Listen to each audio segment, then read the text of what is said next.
Good morning, Mr. President. I am one of your few passionate supporters who came to Denver, Colorado to support you in 2008 with Dr. W.G. Black.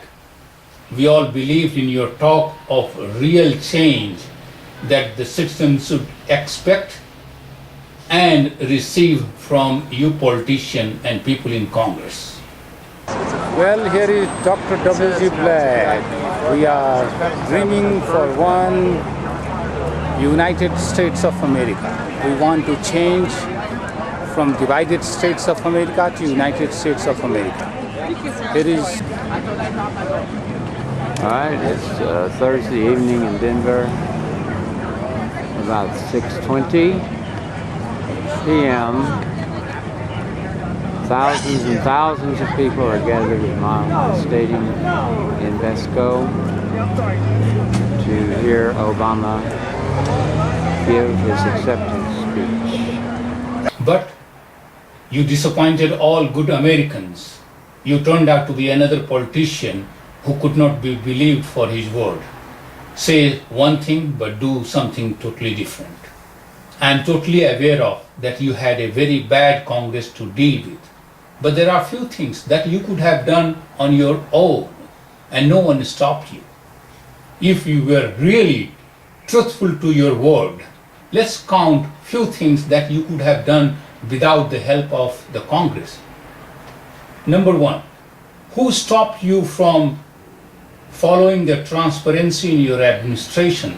Remember, you promised that all the negotiations will be on C-SPAN, but you did all backroom deal and there was no transparency in your administration. Do you remember? You said many times that the super rich should pay some extra. What happened to that? If you were really honest to your word, who stopped you from writing an extra check to IRS? You know that every 32 cents that you draw as your salary, we borrow it from China. At least you could have helped we poor Americans by writing an extra check and show to the world by example, not by talk. Why didn't you do it? I hope you get what you deserve, but if you lose the election, it will be for these 10 reasons. Number one, we American people found out that you are a good talker, not a good doer. You are like any other politician who cannot be believed. You speak what people like to hear. You don't do what people deserve from you. You are like anyone else in past. You are not a pragmatic leader who can find a solution to the problem. Crack down on lobbyists once and for all, so their backroom deal-making no longer drowns out the voices of the middle class and undermines our common interests as Americans. They will not work in my White House, and they will not drown out the voices of the American people when I am president. Politics and drug and insurance lobbying once the campaign is over. That is not who we are. That is not who we have to be. Enough is enough. It is time for us to change. We are 5 days away from fundamentally transforming the United States of America. Number two, you promise that there won't be any lobbyists in your administration. But look at your administration. Your administration is full of lobbyists. And as president, I'm going to make it impossible for congressmen or lobbyists to slip pork barrel projects or corporate welfare into laws when no one's looking. Because when I'm president, meetings where laws are written will be more open to the public, no more secrecy. That's a commitment I make to you as president. What happened to that? Number three, you promise us transparency in your administration and all negotiation will be done on C-SPAN. What happened to that? All backroom deals are being done the same old ways. When there are meetings between lobbyists and a government agency, We'll put as many of those meetings as possible online for every American to watch. Not negotiating behind closed doors, but bringing all parties together and broadcasting those negotiations on C-SPAN so that the American people can see what the choices are. Because part of Number 4, most of the Wall Street crooks who brought the world economy to disaster are still roaming in the same Wall Street and are now even taking over the main street. Instead of them being behind the bars, they are playing their game as usual. Of all of you, just by a show of hands, how many of your banks, either directly or indirectly, and by indirectly I mean by loaning money to people that you knew would be using this money to invest in credit default swaps, how many of you engaged in that? None of you engaged? Well, we engage in credit default swaps, but when you're asking the question, are we lending money for them to do that, I'd have to come back and give you specifics. I cannot tell you. All right, fair enough. How many of you directly engaged in purchasing or investing in credit default swaps? How many of you directly or indirectly engaged in credit in CDOs? How many of you have, so basically all or most of you engaged in all or at least some of the activities that actually created this crisis, in my opinion. Because every one of those activities, especially the SIVs, to me, I think they're illegal. I cannot believe no one's prosecuted you on this. But then again, that's for your lawyers to answer, and my hope is that you will be answering those questions in court someday. We'll find out later on.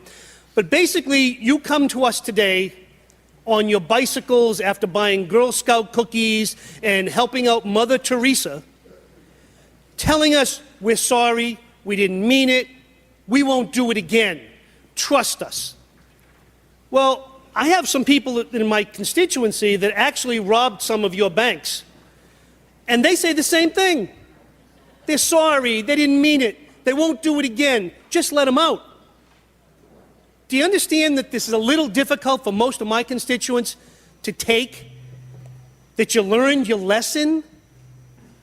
And it's all the same people doing this. The same people who created SIVs, who created CDOs, who created credit default swaps that never existed a few years ago. You created them. You created the mess we're in.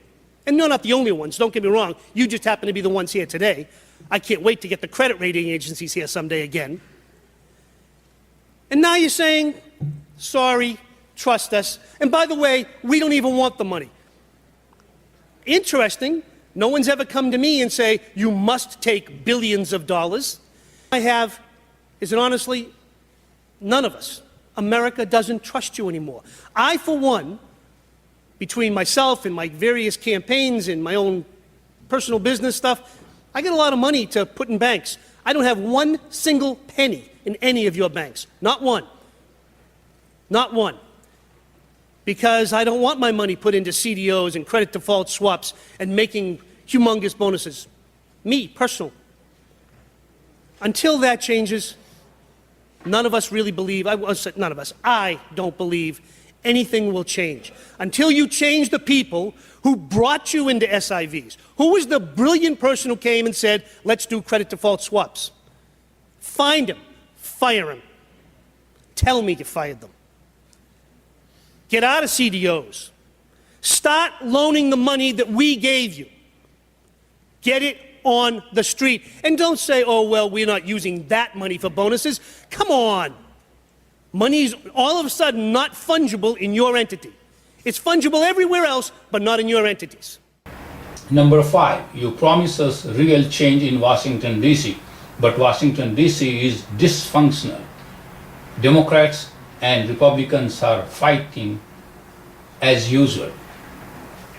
Number 6, you mortgaged our future.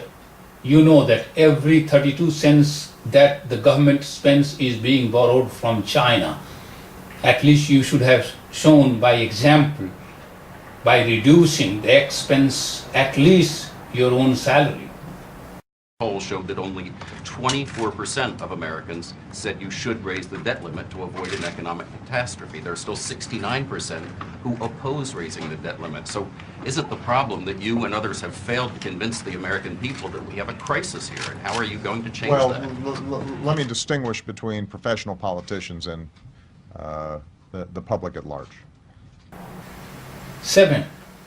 Your cronies like Rahm Emanuel, David Axelrod and Valerie Jarrett. They took the Recovery Act $889 billion and give it to their friends like Solyndra and many others.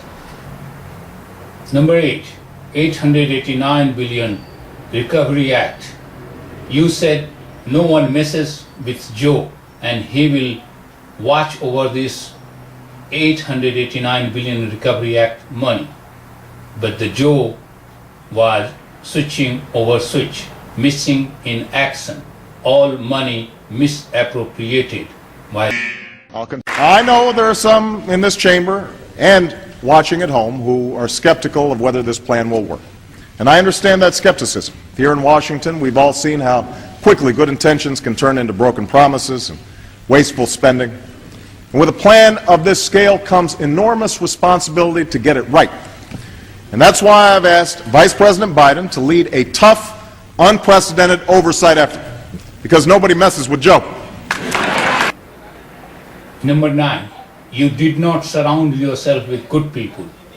You surrounded yourself with David Axelrod, Valerie Jarrett and Rahm Emanuel, those who were looking for their interest, not the nation's interest. Number 10, you let down the poor, you let down the unemployed, while the rest of the world and poor unemployed people were suffering. You took your wife for a date night to Manhattan while closing half of the Manhattan. A vulgar show of insensitivity. President Obama caused quite a stir recently with his big date night in the Big Apple. It turned out that he was making good on a promise he made to his wife Michelle during the campaign last year. But many Americans thought the trip on their dime was badly timed, considering the economic recession. The president's first couple's motorcade. The Obamas went to see a revival of Joe Turner's Come and Gone. White House officials declined to provide cost estimates, but media speculation puts the price tag between $25,000 and $250,000, maybe even more, when you consider the direct and indirect transportation and security costs. This fuss does, however, give us a window into a larger picture, the conduct of the presidency itself and how Americans perceive mixing the personal with the public. The question is, how are we going to make sure that people are getting back to work? Jobs must be our #1 focus in 2010. As president, that's my commitment to you, to do everything I can to make sure our economy is growing, creating jobs, and strengthening our middle class. Not a day goes by that I'm not focused on your jobs. In spite of all this, if you win, it will be for only one reason, and that is good Americans could not decide what is better for them, to be mugged or to be robbed. Or maybe Sandy helped you. Good people, they don't just talk, they show by example. Like the new French president, when he got elected, he promised the French that his cabinet will take 1/3, I repeat, 1/3 less pay than the previous cabinet. See how he is taking care of the French? We expected something like that from all good people. In 2008, when I came to Denver, I had one dream, and that was to make an American team, not Democratic team or Republican team, an American team, because the mess was so big, the mess was so great that no one alone could solve. So that's why my dream was to make you and McCain on one ticket. One of you should be president and the second one the vice president, and after 4 years just flip it. If you two could not decide, then we could have tossed the coin and see who will be the president and who will be the vice president. And after 4 years, just change the ticket. That was the dream, and both of you could have taken care of all the issues that Americans are facing, because it could have been an American team. All hands on the deck, help the nation and build the nation. But I know my dream remained unfulfilled. My fellow Americans, thank you for listening. May God bless all to make a better world. May God bless all of us to make a better America. And may God bless and continue to bless America. Thank you.